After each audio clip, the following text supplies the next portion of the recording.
कि मरने के बाद मुर्दा अपने घर वालों को कितने साल तक याद करता रहता है और रोता रहता है। हमारी आपसे रिक्वेस्ट है कि इस हकीकत को जानने के लिए इस वीडियो को आखिर तक जरूर देखिएगा। मेरे दोस्तों, हम में से हर एक ये जानता है कि ये दुनिया की जिंदगी बस थोड़ी सी है। एक न एक दिन हम में से हर एक को मरना है और इस खत्म होने वाली दुनिया को छोड़कर अपने असली ठिकाना आखिरत की तरफ जाना है। और मौत एक ऐसा दरवाजा है जिसमें से हर एक को गुजरना है, चाहे वो बच्चा हो, जवान हो या बूढ़ा हो, हर एक को मौत के दरवाजे में से गुजरना है। जिस तरह के अल्लाह तबारक व तआला कुरान पाक में इरशाद फरमाता है, कुल्लू नफ्सीन जायक़तुल मौत, कि हर जानदार को मौत का मजा चखना है। यानी हर वो चीज जिसके अंदर जान है उसको एक ना एक दिन मरना है। मेरे दोस्तों, दुनिया और आखिरत के बाद एक और दुनिया है जिसको हम आलम बरज़ख कहते हैं। मरने के बाद और कयामत से पहले तमाम जिन्हों इंसान की रूहों को अपने अमाल के हिसाब से इसमें रहना होता है, और रूह कहीं भी हो जिस्म के साथ उसका कनेक्शन रहता है।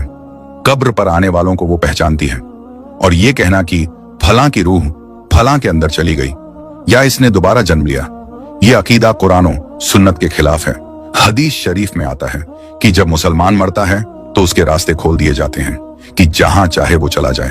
और हजरत सईद बिन मुसैयब रदियल्लाहु ताला अन्हो से मरवी है कि हजरत सलमान फारसी अब्दुल्ला बिन सलाम रदियल्लाहु ताला अन्हो जब हम आपस में मिले तो एक दूसरे से कहा कि अगर हम तीनों में से पहले कोई इंतकाल करता है तो बताना कि मौत के बाद उसके साथ क्या मामला हुआ। कहा क्या जिंदे और मुर्दा भी मिलते हैं? तो फरमाया हाँ, मुसलमान की रूह जन्नत में होती है और वो अपनी मर्जी से जहां चाहे जा सकती है। मेरे दोस्तों, अब सवाल ये है कि क्या मरने के बाद मुर्दे अपने घर वालों को याद करते हैं?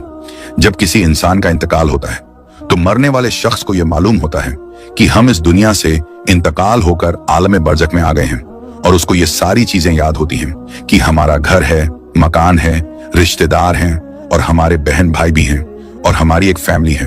और यहाँ तक कि जब इस मुर्दे की रूह निकल जाती है और उसको दफनाया जा रहा होता है तो फिर उस वक्त वो मुर्दा अपनी आंखों से सारी चीजें देख भी रहा होता है।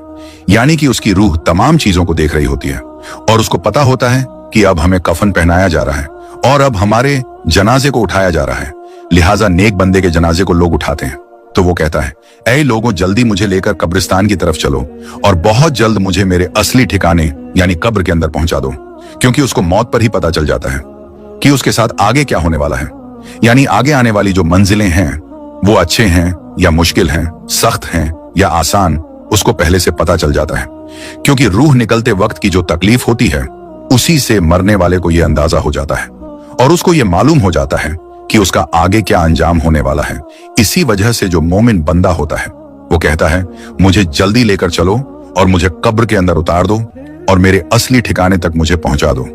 क्योंकि हुजूर नबी करीम सल्लल्लाहु ताला अलैहि वसल्लम ने इरशाद फरमाया, दुनिया मोमिन के लिए कैद खाना है और काफिर के लिए जन्नत है। मेरे दोस्तों, जब गुनाहगार और बेनमाजी इंसान की मौत होती है तो वो चिल्ला चिल्ला कर ये कहने की कोशिश करता है कि ऐ लोगों, तुम मुझे कहां लेकर जा रहे हो? ऐ मेरे बच्चों, यानी कि वो अपनी फैमिली से कहता है कि मैंने अपने बच्चों के लिए बहुत ज्यादा कमाया, इनके लिए घर और मकान बनाया, और अब तुम हमें हमारे घर से निकालकर अंधेरी कोठरी यानी कब्र के अंदर क्यों डालने जा रहे हो? उसे बहुत घबराहट होती है तो वो कहने की कोशिश करता है कि ऐ लोगों, मुझे मत लेकर जाओ। बहरहाल मेरे दोस्तों, उसको जब कब्र के अंदर रख दिया जाता है तो उसको ये पता होता है कि अब हम कब्र के अंदर हैं और हमारी फैमिली और हमारे रिश्तेदार उस पिछली दुनिया में हैं जहां पर वो पहले रहता था। इसी वजह से रिवायत में आता है कि जब कोई इंसान अपने किसी मुर्दे की कब्र पर जाता है तो वो मुर्दा उस कब्र पर आने वाले को पहचानता भी है कि ये हमारा फलाना शख्स है। अगर बाप कब्र के अंदर है तो वो पहचान लेता है कि हमारी कब्र पर आया है, ये हमारा बेटा है, हमारा भाई है, हमारा रिश्तेदार है। जिस तरह के हजरत अबू हुरैरा रदियल्लाहु ताला अन्हु से मरवी है कि नबी करीम सल्लल्लाहु ताला अलैहि वसल्लम ने इरशाद फरमाया कि तुम में से जब कोई शख्स अपने भाई की कब्र पर या फिर उस शख्स की कब्र के पास से गुजरता है जिसको वो दुनिया के अंदर जानता था, और वो उसको सलाम कहता है, तो वो उसका सलाम सुनता भी है और उसके सलाम का जवाब भी देता है, और वो कब्र पर आने वाले को पहचानता भी है। और अगर कब्र पर उसका कोई प्यारा रिश्तेदार जाता है तो कब्र वाले को बहुत ज्यादा खुशी होती है। लेकिन अगर मुर्दा गुनहगार होता है और अपने गुनाहों की वजह से सजाएं भुगत रहा होता है तो वो कब्र वालों को पहचान कर भी उसकी तरफ कोई ध्यान नहीं देता, क्योंकि कब्र के अंदर उसकी जिंदगी बहुत कठिन हो जाती है और वो अजाब से परेशान हो रहा होता है। इसी वजह से उसका कब्र पर आने वालों की तरफ ध्यान नहीं होता। और जब हम किसी कब्रिस्तान पर जाते हैं और ये कहते हैं अस्सलामु अलैकुम या अहलल कबूर, तो वो कब्र वाले हमारे सलाम को सुनते भी हैं और हमारे सलाम का जवाब भी देते हैं। और बुखारी शरीफ की हदीस में है कि जब कोई शख्स अपने किसी मरहूम के लिए ईसाले सवाब करता है और जब उस ईसाले सवाब को तोहफा बनाकर उस मुर्दे को पेश किया जाता है तो वो बड़ा खुश होता है और उस वक्त उसको ऐसी खुशी मिलती है कि उससे पहले उसको ऐसी खुशी कभी भी नहीं मिली होती। बहरहाल मेरे दोस्तों, जो गुनहगार बंदा होता है उसे ये दुनिया बहुत याद आती है। वो ये कहता है कि हम बहुत ऐश की जिंदगी में थे, क्योंकि ये दुनिया की जिंदगी उसके लिए जन्नत थी।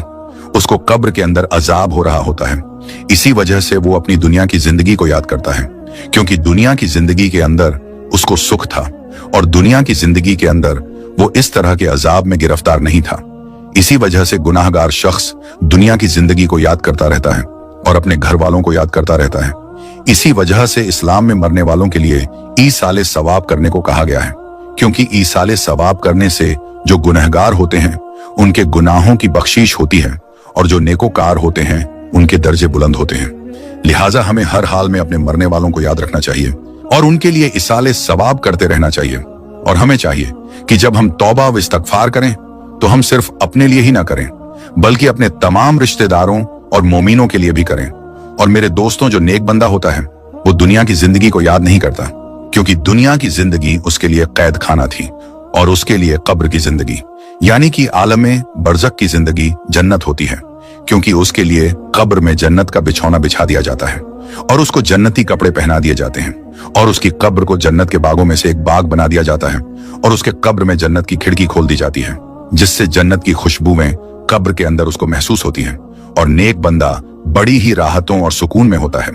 इसी वजह से उसको दुनिया की और अपने घर वालों की किसी किस्म की कोई टेंशन और फिक्र और परेशानी नहीं होती, क्योंकि अब वो अपनी उस जिंदगी में होता है जिसके अंदर उसको राहत और सुकून होता है और जिसके अंदर उसको हमेशा हमेशा रहना है। और वो उसी में खुश होता है, क्योंकि वहां पर उसको किसी किस्म की कोई दुख, परेशानी और तकलीफ नहीं होती, बल्कि उसके लिए राहतें ही राहतें होती हैं।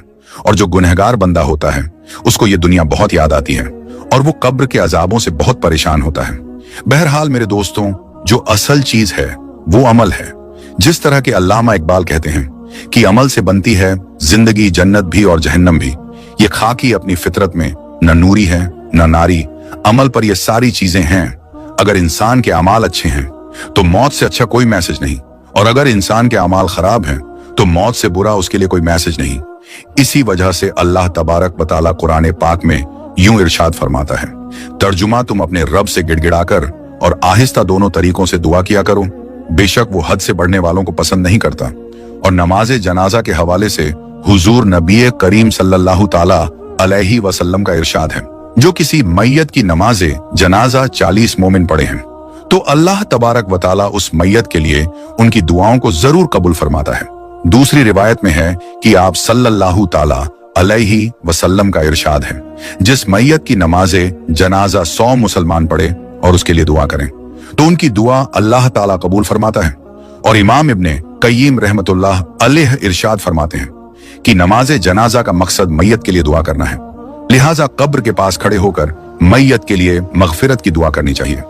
जिस तरह के हजरत अब्दुल्लाह बिन उमर रदियल्लाहु ताला अन्हु से रिवायत है कि नबी करीम सल्लल्लाहु ताला अलैहि वसल्लम जब मैयत को कब्र में रखते तो फरमाते बिस्मिल्लाहि व अला सुन्नती रसूलिल्लाहि सल्लल्लाहु ताला अलैहि वसल्लम, यानी कि अल्लाह तबारक व ताला के नाम से और रसूल अकरम सल्लल्लाहु ताला अलैहि वसल्लम के तरीके पर। और हजरत उस्मान बिन अफ़्फ़ान रदियल्लाहु ताला अन्हु की रिवायत है, वो कहते हैं कि जब रसूलुल्लाह सल्लल्लाहु ताला अलैहि वसल्लम मैयत को दफनाकर फारिग होते तो कब्र पर खड़े होकर फरमाते अपने भाई के लिए मगफिरत की दुआ करो, इसीलिए कि अभी इससे सवाल किए जाएंगे। अल्लाह तबारक व तआला से दुआ है कि अल्लाह तबारक व तआला हमें नेक अमाल करने और गुनाहों से बचने की तौफीक अता फरमाए और अल्लाह तबारक व तआला हम